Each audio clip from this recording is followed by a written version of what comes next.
Hello, my name is Cassie Shaw and I work at the Adams County Libraries. Thank you for joining me today for Storytime. Today I'm going to be reading a book called The Lion Inside. It's by Rachel Bright and illustrated by Jim Field.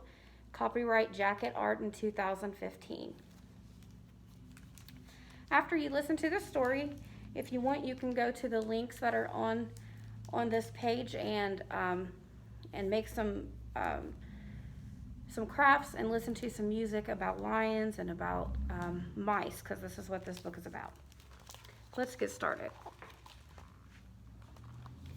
In a dry, dusty place where the sand sparkled gold stood a mighty flat rock, all craggy and old. And under that rock, in a tiniful house, lived the littlest, quietest, meekest brown mouse. He was so very tiny, so incredibly small, that nobody noticed him, ever, at all. He got stepped on and sat on. He missed out on stuff, ignored and forgotten. His mouse life was tough. Do you see him in this picture? Right there.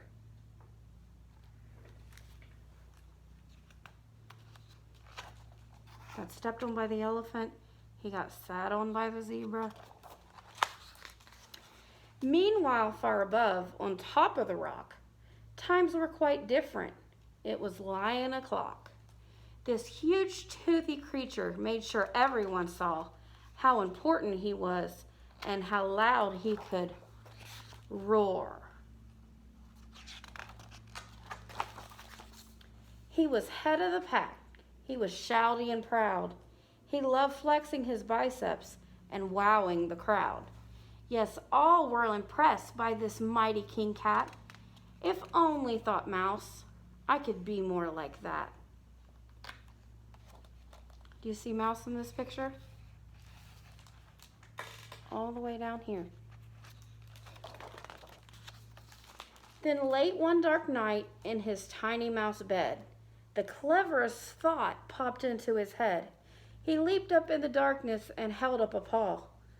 I've got it, he said. What I need is a roar. I mean, what if this mouse with the weeniest squeak were a little more grrr and a little less meek? Well, he'd still be the smallest of furry brown mice, but he'd make friends and join in, and life would be nice. See him in the middle of everybody?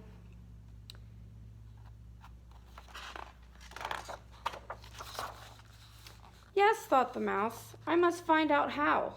I will learn how to roar, and I will learn it now. But it wouldn't be easy.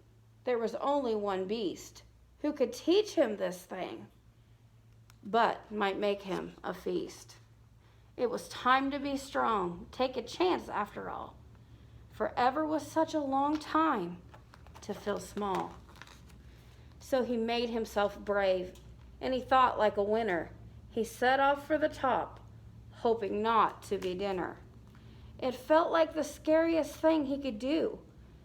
But if you want things to change, you first have to change you. The farther he climbed, the closer he got to the slumbering lion reclining on top. Then, at last, as he stood on his tippy toes, he found himself suddenly nose to nose. Ahem. Gulp. Pardon me. Wake up, Mr. Lion. You've got company. Squeak, Mr. Lion, what I've come for is squeak. Do you think you could teach me to roar? A silence befell that twinkling plain. Lion opened his eyes and puffed out his mane. Look at his mane.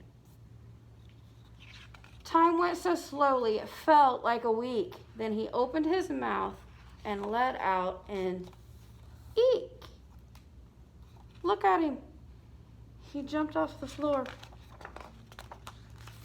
The lion curled up in a terrified ball. He didn't like this, not one bit at all. "Don't hurt me," he whimpered. "Oh, try to be nice." Well, this mighty great lion was frightened of mice.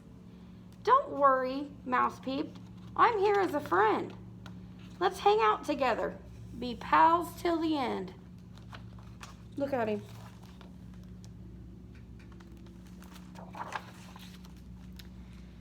That was a magical moment for sure, when the mouse didn't feel at all small anymore.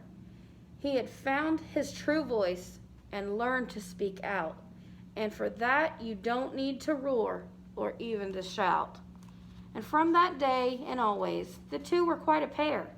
They both liked the rock better, now that the rock was to share. The mouse, while still little, felt big in his head, and Lion, he still roared, but with laughter instead. Look at him laughing. Yes, that day they both learned that no matter your size, we all have a mouse and a lion inside. So I hope you've enjoyed story time. Don't forget to check out the links. Go make a craft and sing some songs. You guys have a good day.